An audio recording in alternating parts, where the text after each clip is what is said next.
everyone, it's Alice from Whistlebare, and it's really great to be back talking to you all again. We've had a bit of a stretch off and so many people have come to see us at shows or here in the studio and said how much they enjoy seeing the animals and seeing our knitting and all the rest of it, that it's just really encouraging. So thank you everybody who has taken the time to give us some feedback. We're going to try and vlog quite a lot more this year, hopefully every week, but we shall see.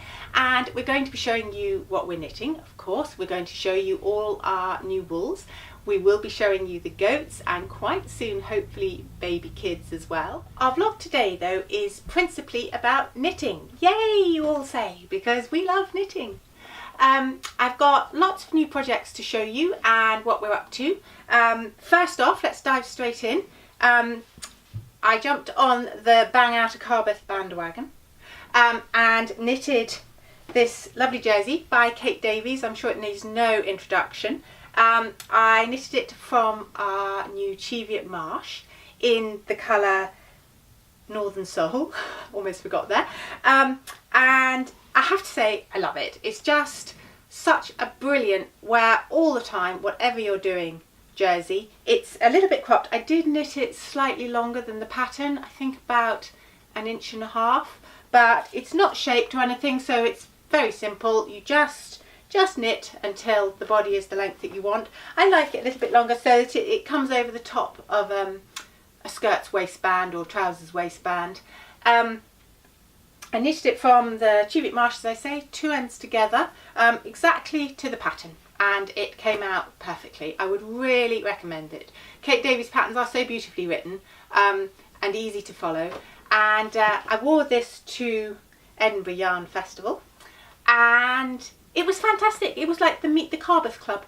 Everywhere people were wearing Carbeths in different colours and different yarns, and it was a lovely example of how different a pattern can be just because it's knitted out of a different. So speaking of Cheviot Marsh, Tess has also been knitting in Cheviot Marsh recently, and she has knitted Elizabeth Johnston's beautiful Merrie Dancers Toorie, which I'm sure needs no introduction. It's the Shetland Wool Week hat this year, and it's meant to represent the Northern Lights, which is just such a lovely idea. I have particularly fond memories of seeing the Northern Lights in Alaska many years ago. Slightly more than I want to think about, but never mind. So Tess knitted it out of our Cheviot Marsh double knit. The pattern it's offered for double knit or for 4-ply, but Tess chose to do it in the double knit, and I just love the group of colours she chose. I think you'll agree that it's beautifully bright and fun, and it's been great. I think she's been trying to persuade her children to wear it, and her daughter, who's lovely and very amenable, has been great, and her son a little more shy, but that's the way with boys. I've already mentioned Edinburgh Yarn Festival, which as ever was amazing this year. Fantastic to see so many of you and in your finished objects in our yarn and stuff. That's the best thing about wool festivals, is catching up with people and seeing what they've made. It's always a great buzz. Well, soon in May we are off to Dublin because we are going to the very first Woollinn, which is a new wool festival in Dublin, as I say, and it's the 24th to the 26th of May, I think. It's about then anyway, so that's very exciting. I haven't been to Dublin since I was in my 20s, and I love it. Such a fun place, so can't wait to go back. Tess and Kirsty have been knitting needles at dawn as to who's coming, and hopefully you'll have to come along and see who made it. Woollinn, though, are running a knit along, well, almost a craft along, because it's hashtag Woollinn Wardrobe, and it's about making your wardrobe, your clothes that you're going to wear at Woollinn. So on Ravelry there is a knit along group, and we're all knitting jumpers to wear to Woollinn. Both Tess and I have joined in. Tess is knitting Morgan from Lane Magazine Volume 4. She's knitting it out of our Cheviot Marsh double knit in this lovely dark green blue colourway called Pine Martin's Lair. It's coming along really well, I believe, but I can't show it to you because Tess is hiding behind the camera there with her head in shame because she didn't bring it with her. She came to work for a whole day with no knitting. I don't know. So I'm going to show you the picture of Morgan in the magazine. Here it is, isn't it fantastic? Actually in a colour very, very similar to that Tess has chosen. And I believe it's coming on very well, but as I say, I haven't seen it, so I couldn't tell you. With any luck, she will remember to bring it next week and we'll be able to have another look. I, meanwhile, am also joining the Woollinn Knit Along, and I'm also knitting from Lane magazine, actually. So I'll show you here. I am knitting Lakeland by Fiona Alice. Here's the page. I'm so into texture at the moment. We've brought out these beautiful new wools that are super wonderful for colour work. So I'm into texture because I'm contrary, clearly. So Lakeland here is beautifully textured on the front with a pattern that's almost like scales, really.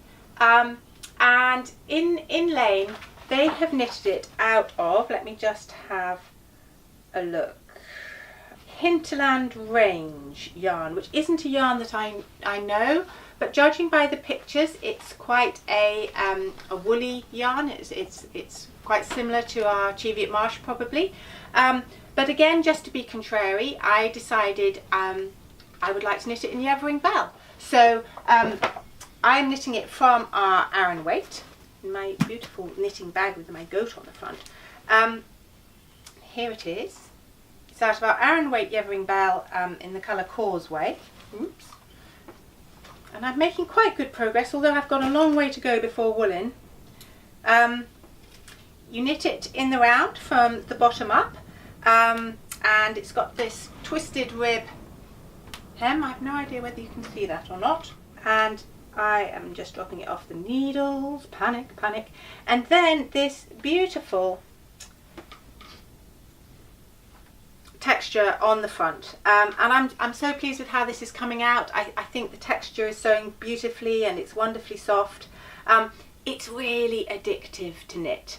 I have to warn you, don't knit it late at night because it's just one more round, and the next thing you know, it's the middle of the night. Obviously I've still got quite a lot to do, the neck and both the sleeves, but I'm hoping it might be ready for wooling, and I'm hoping I will be wearing it. All the pattern details are in the show notes at the bottom of this video, along with the yarns we've used and the colours, etc. We will be putting a blog on the website as well, so you'll be able to find it there.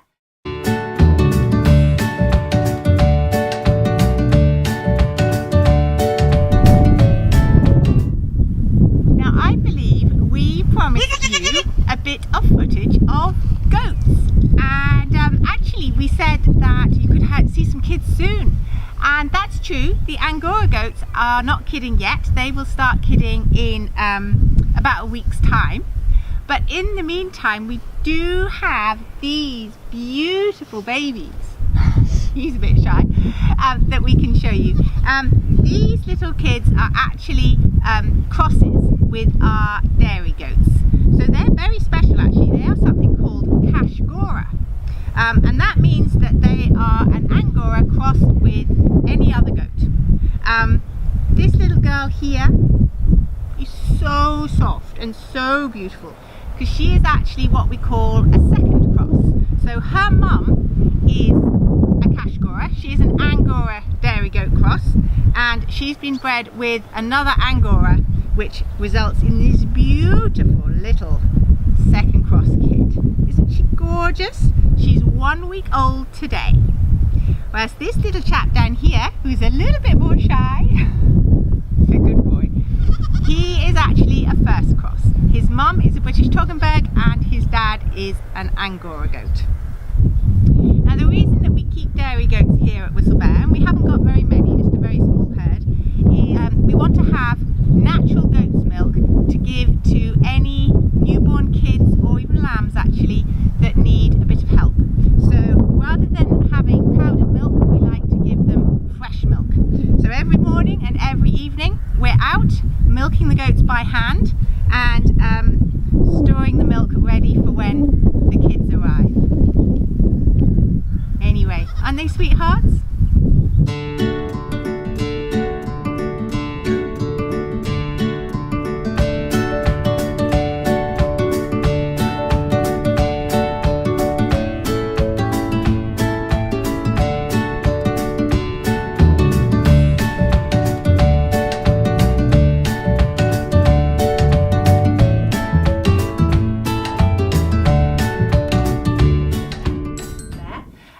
And that just leaves it for me to say thank you very, very much for watching, and please do leave us any comments below, and if you're enjoying our videos then please do subscribe. Of course you can always find us on Instagram or Facebook as Whistlebare. Okay, see you next week. Thanks very much. Bye.